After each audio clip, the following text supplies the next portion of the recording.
Okay, so this is Urza's Tower. You have Urza's Mine, Urza's Power Plant, Urza's Tower. This is the third of the Tron lands. You see these very popular in Modern. And what we did here is we used red as the base because our setup is warm colors. We're going to have a lot of yellow, some browns, and some oranges. And one thing that I made an error on with this, and this is the first time I've ever done these, and the first time you do a card, you're going to do a little experimenting.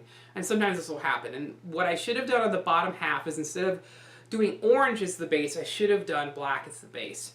But I didn't think about it because, well, I didn't think about it. But about midway through, we go over and we do that again. So there is an extra layer on this for the bottom half that normally wouldn't be there. And in the future, I will know that, but I didn't realize that because I've never done it before. That's part of the process of learning. Another thing to note is the yellow. Yellow is a very light color. The lighter a color is, the more likely the border will shine through underneath from the original art of the card. And what you do to counter that is you put down the Sharpie paint pen and you put down your base layer.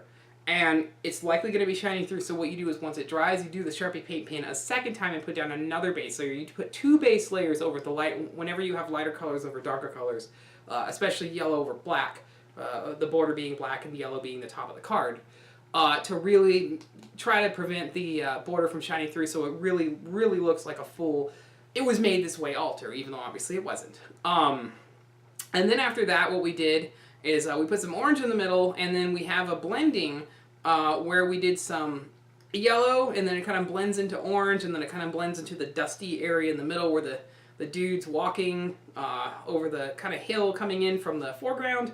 And when it was done, I wanted to really emphasize the warm color, so I added, and again, when you're doing altars or when you're doing whatever you want, you can experiment and do things how you want as long as it looks cool in the end. And we decided to add some red to really emphasize the warm colors on this. And then when it was done, we used a toothpick and we fine-tuned the edges. It took a little bit more with this one because we had to do the paint twice as much on the very top. So you want to make sure that when you do it, you get the toothpick a little bit wet and you kind of just gently scratch at it.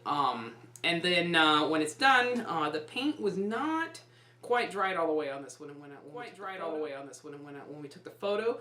But this is the end result. This is Urza's Tower. So if you're going for the Urza lands, if you're doing the modern thing, or if you just want to do some altars, some lands for whatever reason, and they happen to be Urza lands, this is one way that you can do them. These are all 9th edition, by the way. Urza's Mine, Urza's Power Plant, Urza's Tower. And these are the versions that I prefer doing, but there's many other versions out there that you can do. And that is it for the Urza lands and for the Tron setup. So hopefully we'll see you guys in the next one, and thank you very much.